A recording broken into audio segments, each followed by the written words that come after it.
Okay, how could you not be satisfied by that movie, preposterous as it is? Sheldon Leonard is the perfect foil for Jean Gilly, and her parting laugh is one of the great exits by a femme fatale. I particularly love how the men in this movie are helplessly enthralled to her, even though there isn't a single moment when she even bothers with a sexy come-on. Margot has more important matters on her mind. Money. As I mentioned at the top, writer Stanley Rubin concocted this goofy story after he learned about a chemical called methylene blue, which once was used as an antidote to cyanide poisoning. It just can't counteract death caused by cyanide poisoning. It's an injectable thiazine dye that's now used to treat iron deficiencies in the blood. Stanley Rubin would go on from this delirious cheapie to produce dozens of more well-known films. For noir fans, the best of the bunch is undoubtedly The Narrow Margin, which he made for RKO in 1950, but wasn't released until '52. His career spanned decades, from early successes like River of No Return and Destination Gobi to '90s films like Revenge with Kevin Costner and Anthony Quinn, and Clint Eastwood's White Hunter, Black Heart, based on the African exploits of John Huston. Through it all, Rubin managed to maintain an unflagging kindness and good humor not all that common in Hollywood. Jack Bernhardt, the director of Decoy, carved out an intriguing niche for himself in noir. In a 4-year fever from 1946 to 1950, Bernhardt churned out a series of noir-stained B features: Violence, Perilous Waters, The Hunted, Blonde Ice, Appointment with Murder, and Search for Danger. It was a fun ride while it lasted, which wasn't very long.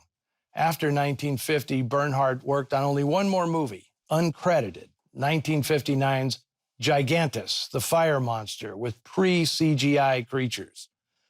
Those monsters were not concocted with the same magic that animated King Kong, which, of course, starred Decoy's briefly resurrected Frankie Olens.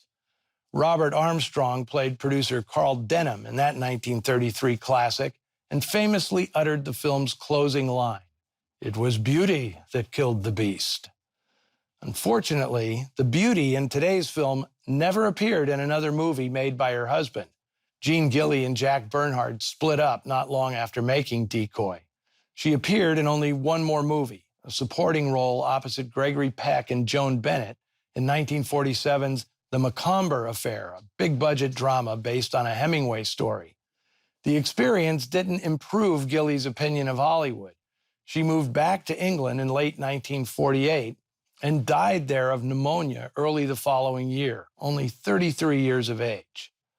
Fate was kinder to Gilly's nemesis in today's film, Sheldon Leonard, who in the '40s regularly swung between playing hard-nosed cops and harder-nosed crooks. By the late '50s, he became one of the most prominent producers in television, creating The Danny Thomas Show, The Andy Griffith Show, The Dick Van Dyke Show, Gomer Pyle, USMC, and my favorite, I Spy. Next week, I'll be back with a film featuring much bigger stars, but one that's still obscure given its pedigree.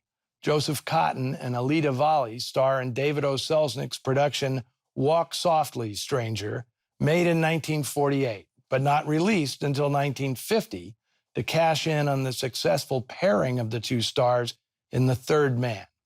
Things didn't go quite as planned. It's a maimed but fascinating film with a backstory perhaps more intriguing than the plot. I look forward to sharing it with you next week. Until then, I'll see you in the shadows.